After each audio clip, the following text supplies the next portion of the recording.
Reject One was an unfinished house that I found. And he only had two pictures on the website, which should have been the first red flag. Bit of a sad case in that it was a UK lady that was building this and she died before she completed it. The estate agent did not want to go and send me pictures of this house, go to view it. I could not understand why. So what did I do?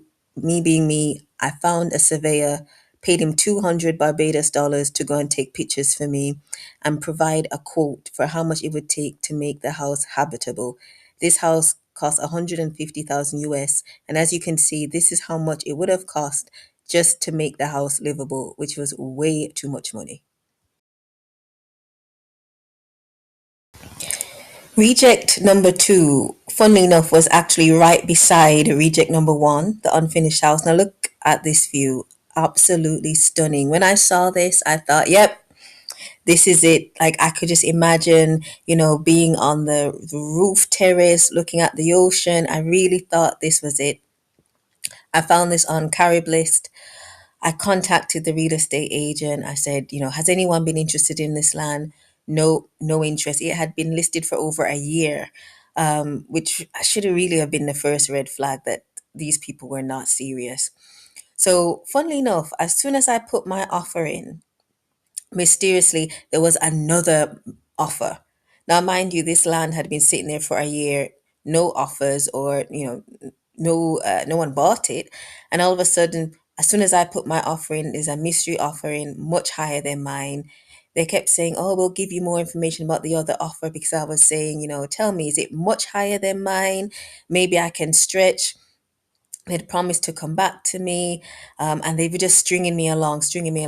And I was just so fixated on getting this piece of land that I kid you not, I did not sleep properly for about 2 weeks.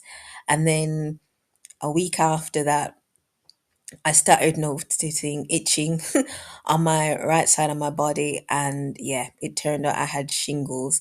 Shingles because I was so stressed out about this piece of land. And I don't blame the estate agent. I mean, how they dealt with me was poor, but it just made me realize that I'm in it for the long haul. And yeah, I need to get better at how I manage stress, because if I'm stressed and I don't even have the land yet, how am I going to deal with builders, with, paying you, dealing with utility companies? So there's just a lot to think about. And it just made me reflect that I need to get stronger with how I manage stress, because I always thought I was really good with it. But I think the stress really got to me because I kept seeing this as this is my last chance. I'd been looking for so long. At this point, I just thought, yep, this is it. I can't see anything else in my budget that will work. I really need to get this. And in the end, obviously, I didn't get it, as it's reject number two.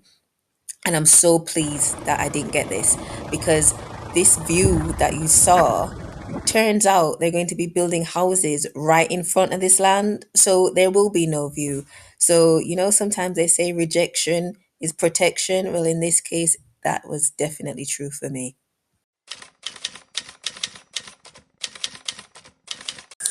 If your budget is low, I seriously suggest you do your own research before contacting an estate agent. Just remember that their commission is linked to the sale price. So they are not going to prioritize you if your budget is low. They're going for those $1 million properties, right? So have an idea of what your money can get you before you contact them, because they may be slow, which is what I found in my case. Second, think about hidden charges and costs. So, yes, you have your lawyer fees, that's known. But if you're buying in a different currency, how are you going to exchange to Barbados dollars or to US dollars if you're in the UK like me? Think about notary fees. I had to get three documents notarized at £60 each, and that's the cheapest I could find. Most places were £100 plus per document. Postage, I paid well over £100 just in postage alone. And, that's a considerable amount of money.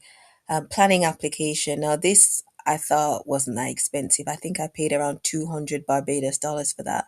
But also think about the drawings, your architect. The cheapest I could find was $1 Barbados per square foot. So if you're trying to build a mansion, it's going to come with a big cost. Also, lastly, I'd suggest if you're going to build, be realistic, build with the future you in mind. Maybe think about, okay, can I build in such a way that I can complete a part of the house first, where I can live in it while, fixing up the rest. Just think about the future do you want stairs? Stairs may be okay now, but in 20 years' time, will that be suitable for you? So just something to have a think about.